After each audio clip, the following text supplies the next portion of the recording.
জেটেন্সি নিতে যাচ্ছে।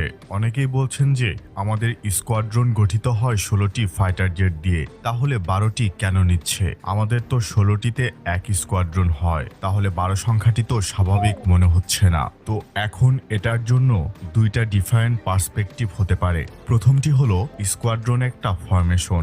আপনি যেমন 5 জনের একটা টিম বানাতে পারেন, আবার 15 জনেরও বানাতে পারেন। সেরকম 12টা দিয়েও স্কোয়াড্রন হয়, 8টা দিয়েও হয়, আবার 16টা দিয়েও হয়।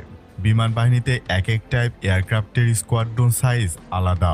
যেমন এমআরসি এ 16টিতে স্কোয়াড্রন, লাইট কমব্যাট বা এমএমআরসি তে সিঙ্গেল ইঞ্জিনের 12টি ফাইটার জেট দিয়ে এক স্কোয়াড্রন গঠন করা হয়। আমেরিকা 12টি F-16, F-35 দিয়ে সিঙ্গেল ইঞ্জিন ফাইটার স্কোয়াড্রন গঠন করে, এমনকি ভারত পাকিস্তানও। তাই ধারণা করা হচ্ছে ধাপে ধাপে 3 স্কোয়াড্রন 36টি জেটেন্সি দিয়ে F-7কে রিপ্লেস করবে। এমআরসিএ বাংলাদেশের জন্য ডাবল ইঞ্জিন ফাইটার। আমেরিকাও ইডিএর অধীনে অর্থাৎ এক্সেস ডিফেন্স আর্টিকেলের অধীনে বাংলাদেশকে ডাবল ইঞ্জিনের ফাইটার জেট অফার করছে। এটা নিয়ে আগামী ভিডিওতে আলোচনা করব।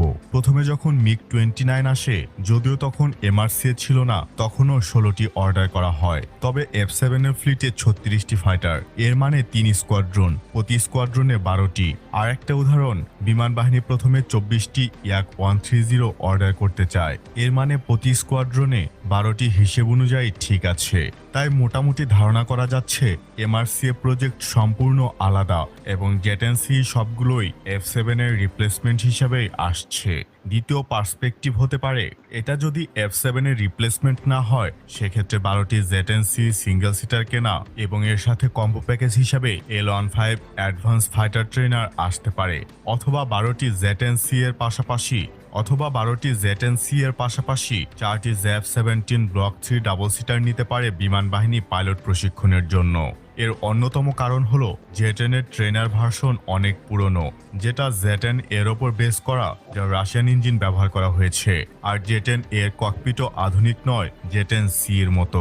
এক টাইপের মানুষ আছে যারা মার্কেটে বা দোকানে গিয়ে খুদাই জিনিস দেখে কিন্তু কিছু কেনে না, শুধু দেখেই যায়, কেনার নিয়ত থাকে না এদের।